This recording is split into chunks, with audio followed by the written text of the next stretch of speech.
Вие сте с подкаст на Раздумка.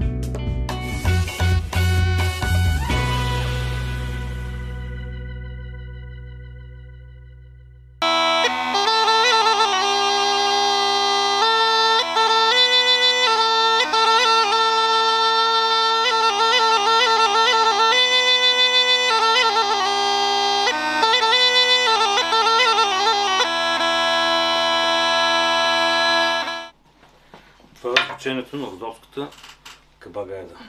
Гайдата се състои от мех, който е за въздух. Т.е. резервуара за въздуха, с който свирим с гайдата. Надоялка или духало, главини, 3 главини, това е гайдоница и ручило, което 3 елемента. Разглобява се по този начин и така се свива гайдата и става едно вързопче.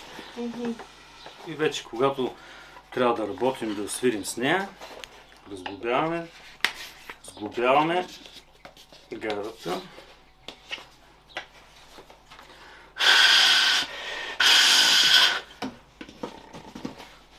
Надуваме.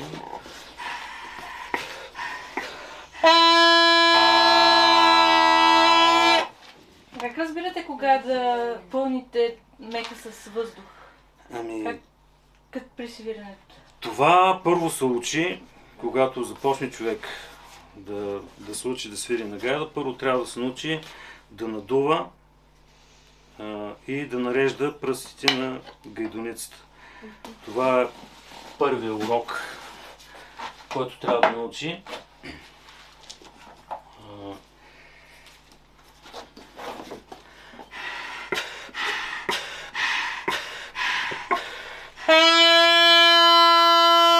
Когато не надуваме, ние натискаме с лакътя, натискаме меха. А когато надуваме, отпускаме леко лакътя.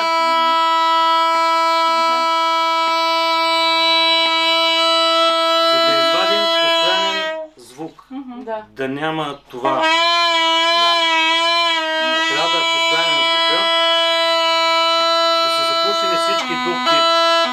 Това е основният тон. Защото една да има незапушена и друг звук да издава.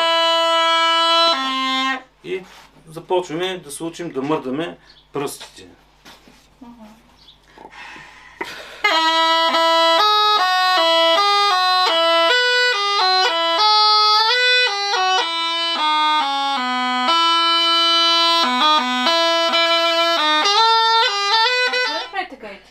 Ами 14-15 години изработвам гайди. Как се научихте? Как започна всъщност? Първо беше ентусиазма да направя нещо. Първата гайденица съм я изработил без такива инструменти, струк, с тесла и пила за дърво. Това ми беше първата гайденица. Знам къде е тази гайденица. Подарил съм я на един приятел. Но след това вече си закупих струк и малко по малко започнаха да се получават нещата.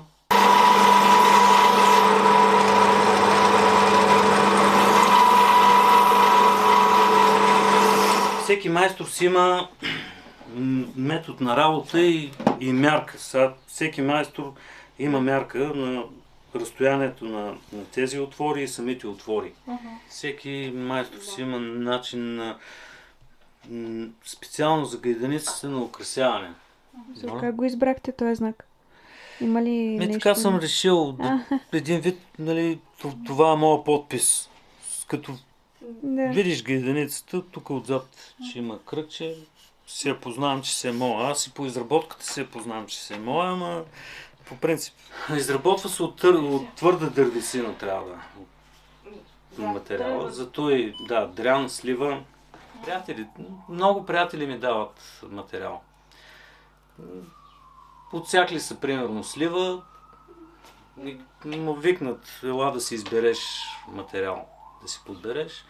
И аз отивам 2-3 трупчета като взема.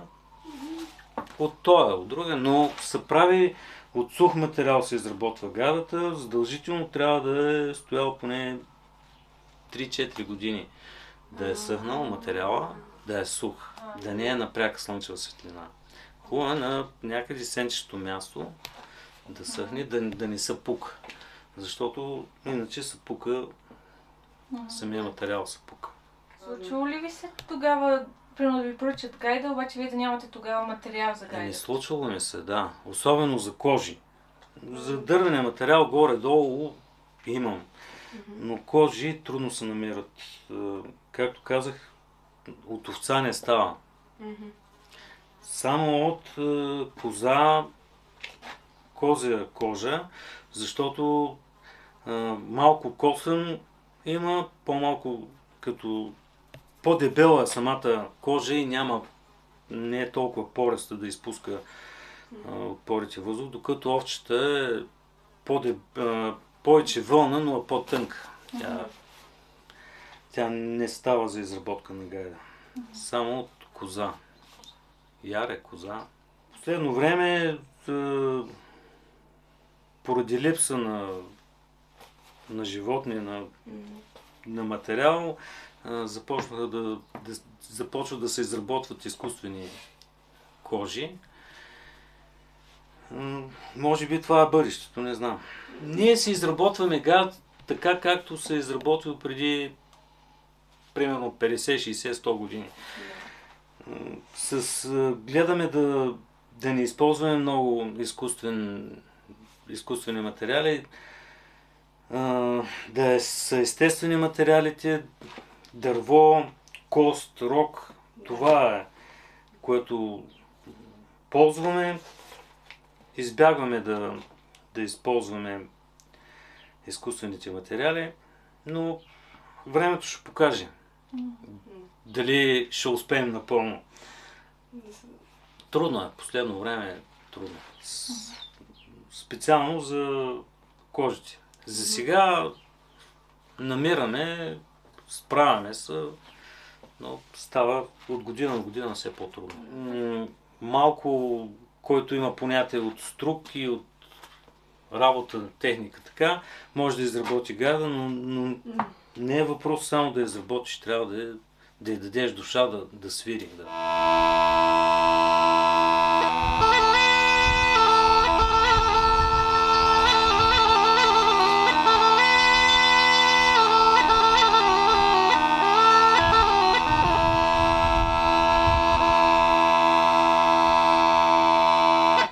Благодаря.